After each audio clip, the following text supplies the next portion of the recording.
I'm say some few hours ago, na me dey story bi Abraham say yachi Togo ni bi ewo northeast region.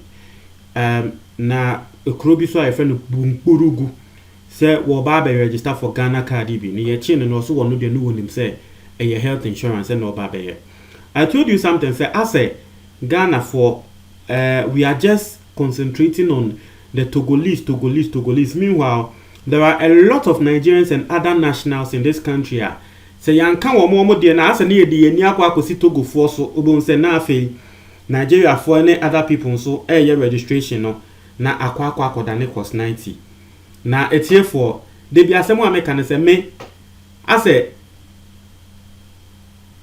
ya me kan asem a ase obi ba sie say me a prophet because me kan obon say na ade na esi. Now asem a me kan this particular matter they no end ye story eba and say apostle ache Nigeria ni bi a Nigeria ni no wa register aye Ghana card no e ma ne din e wo Ghana card ne so che say Nigeria ni o wa che say wa ye ne Ghana card e wi anye say police for che na ye say ye search wo ne ho ne hu say okra Ghana card a wo de ma de say Ghana card kra na ko wan fa nhye ne ho na police for che na ye say ye search wo ne ho na nka ye hu a na kabadista mukra Ghana card na so Nigeria ni ama wa confess be say we Nigeria no nkasa confess and you are seeing the picture right in front of you. Abrante ne din e de Emmanuel Philip na Emmanuel Philip no em say aflawo border ho side ene ye chi no se ne amedin kan cho no o Nigeria ni na so what Ghana em say ha se na wodi pa na eya na wakotogo se de na wakosesa nyama ba beton. I don't know, but I think say ejuma no na wo ye inti trese aflawo border ho wo remu e wo Ghana trese Ghana card ye shase na nsinya ho abrantie wo etumi aye Ghana card no ama wo ye Ghana card ni wie ye kra no wotumi afri Ghana border ye se ye close no wotumi afri Ghana akwa she Togo ama wakwa akodipa ama wasanso free Togo a wo ba Ghana na ye chi no wo border ho se wo ra Ghana mu Ghana card ye sha se be 2 weeks penny. He has the Ghana card. Not to say he was in Ghana. And a baby ye chi no he was entering Ghana. And so it just means I don't know what said they make cannot if people are understanding that. It just means no wo Ghana has no ye Ghana card no ye Ghana card ni wie ye wakwa she Togo ama wasanso ba back to Ghana. Inti waba no wo tresa wo ye Ghana ni no bia wo ye Ghana ni sebe wo kasa de en tresa wo ye Ghana ni sebe the Ghana Immigration Service and the military and police no omo so akọ school edu echi if they hear accent from someone omo hu say da bi to me tresa wo ye Ghana ni omo born ne ho search born ne ho search na won baby na wo remu aba Ghana ne kan na one of the unapproved routes because that's just it. You see a close border. And so if you are even able to move from Ghana to Togo, it just means that you see an unapproved route. Therefore, and as some basa and a police for the chain almost said that be a branch here was say a born a search. Or more born a search ko ya. A branch here in address will gina okita Ghana card. You say so when you Ghana ni as you me Ghana ni or more say while him send ya security officer officials and officers here for mobisa questions. Omudie no den e kata wo mo ni po mo ni gu ne so hey unya Ghana ni wo ze yo mo kasa sa na ma uye mo ahye na waka ne kre e na branch ne bie na no kan ne kre se ne kre onye Ghana ni na wo ye Nigeria ni but what Ghana aha sei e no wo ye adwuma ye bibia na e ya de a ot Volta region na what na down for bi ho na down for no your friend Jerry Azemachi who is a native of Aflawo. Na down for no ene ne yere no your friend Abigail Togbo na was na down for ene ne yere no ene tre ne say one register for Ghana card na wo bi asebe we Nigeria ni wate na Ghana ha say ya che say de bia wo ye adwuma wo Ghana de unso ye nanya Ghana card bi asemba na unso wo yi Ghana card say wo ye Ghana ni it was na down for ene yere kra no na tre say wo mo guarantee ye Emma or no. Na the crack were Nigerian. And then in the afternoon, I told you guys another thing. Say, guaranteeing system no. My mama what here. Say me no me who said that be it is even porous. Because old voters registration ID card yen yusu yama guarantors abem no. Guarantors ne kra be matreo. Obi pay 100 cedis zikomo bi say me shre be guarantee ma me a wo be ye dodo. Me put them say 100 cedis, mo bi 10 cedis. What a guarantee amount. And all you need is just the person to fill a guarantor's form, send the paku ye gun and yasan. That's all. She will be away Nigeria new. See, security experts chain the paku no mu send the paku no dabi. Wonye Nigerian, wonye gun and the Nigerian ni. But the paku ye ko register or registration center no, they couldn't tell so we Nigerian. Why? Because in Crawford ba guarantee amano. Into a can story no mo ka say that be asem we dey also mudi echi because ngofo na guarantee man no o ma for membra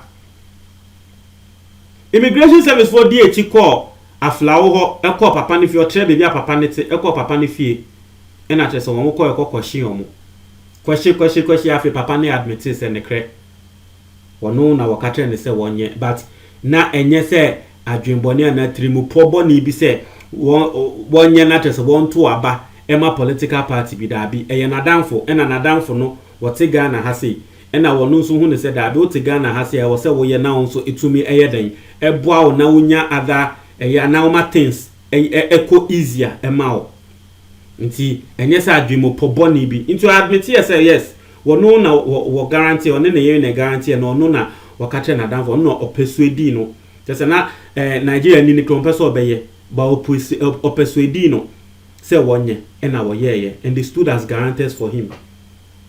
You see the whole issue. And at the American say, we put a or more and I will put your nipa yachi no. It's here for Munte the American no. We put a nipa yachi no. So imagine the people who have not been caught. Imagine say branche and say be a woko Togo and uncle Babaka. Nanka yanchi no. Tio, imagine say still wo Ghana. What a Ghana where Nigeria na what a Ghana wa ye card no. Won two kwan enko bibia. What a Ghana still police folk hunu wo here search no. Police for wo mu ko hunu wo here akwa search no. So the main reason why the immigration and the police were even able to arrest him and they say he went out of Ghana and he was coming in. So imagine if he was still in Ghana. And I'm telling you, sir, a lot of people who are foreign nationals or foreigners are in this country who have done this Ghana card thing. Are there courts and they are risking the lives of people. Say, yanko abonting, yanko new voters registration. No, I said them. That reason in new voters registration. No, that reason will still exist because so far. I've brought you a lot of stories. I trust that yes, people have been able to do it. It's just coincidental. And I make no endra Ghana nibi awo abrochi frame no ka say melodies. That's na last so kind of yampa. I say wono o kan semwa obi say ebim. I say we a prophet.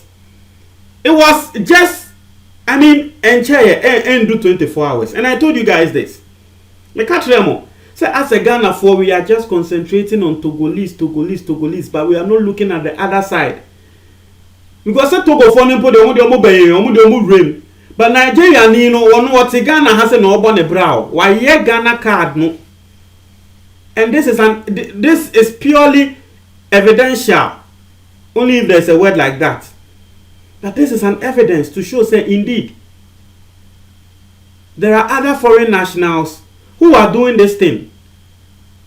At the end of the day, Ghana card here costs 90 because we want to remove foreigners from inside. But still, there are foreigners in this country who are registering. So I guarantee way no. You guys just don't understand. You guys just don't. So I guarantee some growth to be guarantee amount no. I don't know the mentality of why they thought say no, we should use that guaranteed system. Because I can tell you for a fact, that will be the system a lot of people will be using. for this voters registration no. And that's a fact. That's purely a fact. The guarantor system no, and no system ankofu bebrebe use for this voters registration. Because one, not a lot of Ghanaians have passports. Not a lot of Ghanaians have Ghana card. And so they will be left for the third choice, which is the guarantors. The guarantors in there, open nipa 2, no will throw the inside and they say, oh, guarantee my son. Even people you don't know, they can guarantee for you. So that side, extremely porous. Now, ebe say Nigeria ni bia wote Ghana, bia wote twi. Nigeria ni bia wote Ghana wote twi o. Wo be ye na wonya card no. Na ye ne enim se ne Nigeria forte, wo hu ne nyonko Nigeria ni a wo boa no. Sa Nigeria for no wonya tupe, wo be guarantee ama ne na for Nigeria for ni na ete Ghana. And you guys know it is a fact. Asema de bia nkrofo kan say Nigeria for mun ti say Ghana for Ghana ni dia ya na won pese obeya ma ne nyonko Ghana ni ba Nigeria ni obeya. You guys know it's a fact say Nigeria ni a wote Ghana wonya kwan ye registration na ne na fofo m na Nigeria for no obe guarantee am mo so a guarantee na trese eko enim because obe hu ne say da bi say wonya card ni bia asemba ye na free. You see how the whole thing is? We'll try to your comment box and we'll take for.